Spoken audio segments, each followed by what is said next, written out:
video games. Boy, there sure are a lot of them today, huh? There's some jaw-droppingly brain-blowing good ones. Oh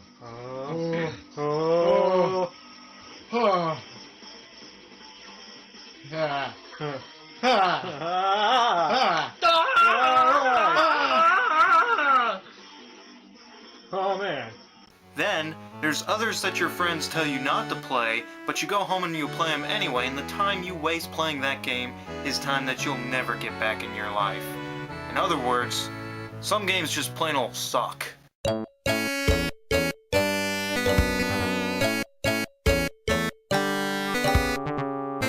then, there's some games you just don't even know what to think about, and they make you say, what in the nine holy hells of Cerberus's third head is this? What the fuck is Millipede? Okay, press start. One-player game. Okay, so we got you're. Am I going? Oh my god, I'm going. Are you the Fuck! Oh my god! What? No! Please, no! Oh, you're the shooty guy. But today, we're gonna be taking a look at the top of the top, the best of the best. The Big Cheese, the Alpha Male, a game that ripped its way into my childhood the same way Clark Kent rips open his shirt to reveal that almighty sign of hope with a capital S. That's right, we're talking Superman 64.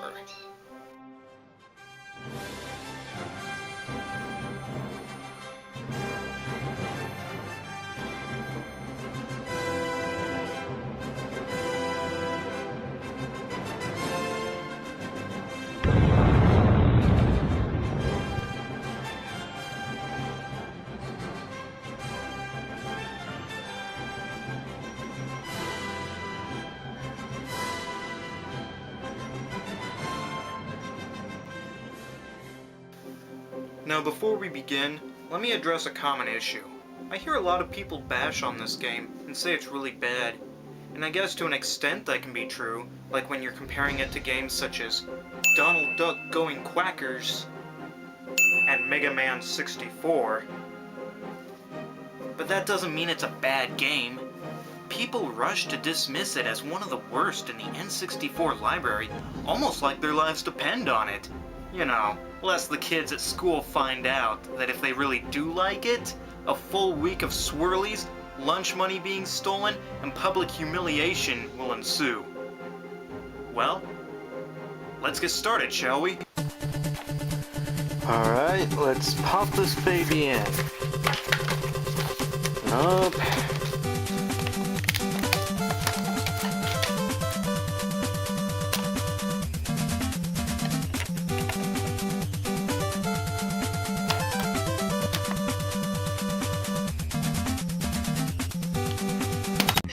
The plot is as follows. The Big Lex has trapped your friends in a virtual reality. Pretty simple and straightforward. Really keeps you on your toes. I've got a good feeling about this already. So first, you need to know how to fly. But the game doesn't hold your hand. You know, unlike other games these days that tell you how to play before it even comes out. So you gotta do it old school style.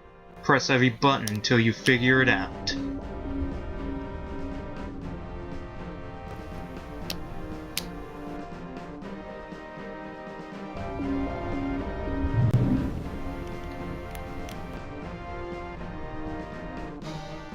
Wait a minute, what was that just now? Oh!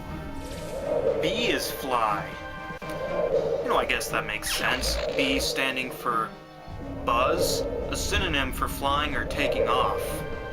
I'm sure that's what they meant. Now, you're gonna need to solve a maze, and what better way to do so than flying through rings. But here's where this game really stands out above the rest. You're not contained to a straightforward motion of gameplay. Don't feel like flying through a ring? Then don't. That's not to say it's without its consequences, though. Skip too many, and you'll have to restart the level. These rings also serve as waypoints. Don't you just hate those games where you have to mark, unmark, and remark custom waypoints just to know where to go? Well, this game does it for you. Any of you guys ever play Star Fox 64? Yeah? Then I think you'll agree with me when I say that game's really the dipstick in the mud. It's absurd how much it wants to be like the better game here. That being Superman 64. Alright, Enter training mode, and gee do I feel like a moron trying to do that trick with his finger where it looks like he's pulling his thumb off, but it's actually just his other finger. You know the one. So, you fly straight, and really that's about it. You see all those rings? They're not mandatory to get. I could skip them and just keep buzzing around, as it were. Now, in all fairness, this game came out in 1997 and introduced the flying ring concept, but it really was Superman 64 in 1999 that polished it up and turned it into more of a gameplay mechanic. Star Fox wasn't the only game to utilize this ring system beforehand, and it certainly wasn't the last one. In Batman Arkham City, they served as a type of mission mode where you had to glide through them. We saw them in Majora's Mask and the Zora Beaver Race minigame, once again, serving as waypoints for the gamer. They were also in Spyro 2, Riptos' Rage, as you rode the giant manta ray through bubble rings, again in an underwater setting. Gosh, they were even used for boosts in Diddy Kong Racing when you used the plane. And by Odin's beard, rings are even used as a source of life in every Sonic game! Oh, but we're not done yet. We're just getting started. After flying through some maze rings, you're presented with your first mission. Lift the two cars... What? Now if you're any gamer at all, you can quickly place together that the car over there is going to run someone over, and it's up to you to save the day. You grab the car and... well, it's obvious that you throw it away since it was probably just an AI-controlled car. I don't know, use your imagination. Uh-oh, see that woman and her baby? Dead. Once again, this game is teaching important life lessons. Sometimes, everyone can't be saved. It was up to you, the player, to choose who to save. The skater kid, or the woman and child. Whatever you couldn't do, you're gonna have to live with it. Now that's what I call a QuickTime event. Flashes something in your face and you better have taken speed reading in grade school so you know what to do. This is a concept the game truly revolutionized, but didn't become popular until God of War hit the shelves. Needless to say, Superman was a true pioneer. You know, I just don't know what else to say about this game. I really don't. I'm speechless. You fly through some rings, blow some tornadoes away, fly through some more rings, and then just when you think this game is starting to get a little boring... BAM! Under the sea! Look at that! I'm flying not above the water, but below the water! It's a completely new game perspective! Wow! Now at this point, the next level is a dungeon crawl. Yeah, you heard me. A dungeon crawl. Is there nothing this game doesn't have? You know, this just goes to show that this game really is versatile and presents the gamer with some various types of playing modes. First, you fly around and really get to feel like the Superman. And now it's time to put all you learn to the test. If you get knocked down, just get right back up, because now it's your time to shine. Now, I'm not going to go any farther into detail about this game, because I really just don't want to spoil this masterpiece for all of you. So, let's recap, shall we?